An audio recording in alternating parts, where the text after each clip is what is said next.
Ce n'est pas le montant qui compte, c'est votre plan qui compte. Ce que je vais dire n'est pas dénigrant, mais ça représente les gens avec des moyens modestes. Ces personnes ont tendance à dépenser leur argent et à investir ce qui reste. C'est la philosophie des pauvres. Dépenser son argent et épargner ce qui reste. Voici la philosophie des riches, d'investir son argent et dépenser ce qui reste. C'est le même argent, c'est juste une attitude et une philosophie différente. Soit dépenser son argent et épargner ce qui reste, ou investir son argent et dépenser ce qui reste. Alors commençons par quelque chose maintenant d'aussi petit qu'un dollar. Vous devez avoir un plan pour savoir quoi faire avec votre dollar. J'ai développé ce plan, c'est simplement une suggestion. Et c'est à vous de faire le reste, le réviser ou en faire ce que vous voulez. Mais voici ce que j'enseigne. Ne dépensez jamais plus de 70 centimes.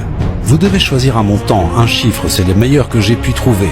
Maintenant, il reste encore 10 centimes, et encore 10 centimes, et encore 10 centimes, ce qui fait les 30 centimes, plus les 70 centimes, ce qui représente un dollar complet. Donc nous ne dépensons rien de plus que 70 centimes. Que faisons-nous avec les 30 centimes restants? Voici les informations les plus importantes. 10 centimes sont pour une association caritative, pour une église, pour n'importe quel autre projet que vous voulez soutenir. Si vous donnez à une association ou à une église, vous devez les laisser vous faire visiter et vous montrer où part votre argent. D'accord? Si vous leur donnez de l'argent, laissez-les vous montrer comment vos 10 centimes sont utilisés. Parce que maintenant, ça vous procurera une grande joie de donner 10%. Vous vous direz, alors voilà ce qui a été fait, c'est utilisé de cette manière et voici ceux qui en ont bénéficié, ok?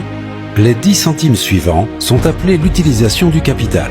Voici ce que sont le capital et le capitalisme. Écoutez bien, le capital est toute valeur mise de côté pour être investie dans une entreprise qui apporte de la valeur au marché, dans l'espoir de réaliser un profit. Le capital est la valeur que vous mettez de côté. Prendre ce capital et l'investir dans une entreprise afin qu'il rapporte de la valeur au marché, nous appelons ça le capitalisme. Eh bien, les agriculteurs le comprennent.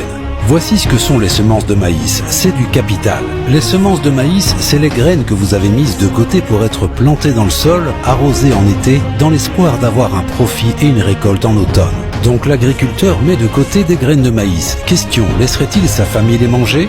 Non, ces graines ne sont pas à manger. Elles doivent être investies dans le sol, même si c'est un risque. Arrosées en été, récoltées et multipliées en automne. Maintenant, il en va de même pour une partie de votre argent. Si vous mettez de côté, et je suggère qu'une partie de votre capital soit investie dans une entreprise pour générer du profit. Ça, c'est la clé. Donc 10 centimes pour générer un profit. Maintenant, il nous reste 10 centimes.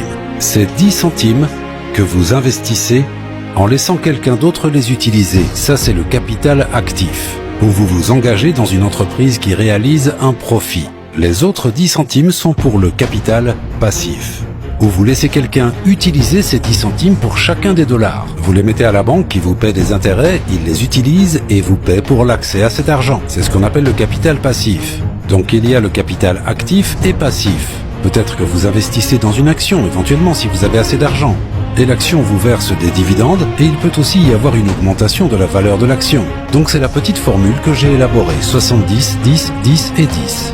C'est très simple. Maintenant, quand vous commencez, si vous êtes un adulte, vous pouvez être dans une situation financière si mauvaise que vous ne pouvez pas suivre cette règle. Si vous êtes vraiment dans une mauvaise passe, vous devrez peut-être faire 97, 1, 1 et 1.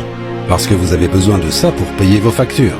Mais voici ce qui compte. Pour que ces chiffres commence à monter et pour que ce chiffre commence à descendre. Si vous appliquez réellement ça, vous ne pouvez pas croire à quel point il est excitant de voir les chiffres changer. Si vous changez, que se passe-t-il? Tout va changer pour vous. Si vous commencez à changer, je vous dis, ces chiffres commenceront à changer. Et avant même que vous vous en rendiez compte, ces chiffres continueront de monter et monter jusqu'à ce que finalement vous puissiez atteindre 70, 10 et 10. Maintenant, lorsque vous gagnez beaucoup d'argent, ces chiffres doivent tous changer à nouveau. Vous savez, si vous faites fortune, vous ne pouvez pas dépenser 70%. Ce serait indécent. Je dépense probablement moins de 10% de mes revenus. Ainsi, ce chiffre, c'est là où j'ai commencé, 97, 1, 1, 1, pour finalement arriver à 70, 10 et 10. Mais maintenant, avec le temps qui a passé et l'augmentation de ma fortune, ces 70% sont devenus 10%. Et donc, vous pouvez imaginer, si les 70% sont descendus à 10, ce que ces chiffres sont devenus. Ces pourcentages ont maintenant explosé. Rappelez-vous de ça, c'est votre vie, c'est votre avenir et c'est vos finances. Ceci n'est qu'une suggestion de plan.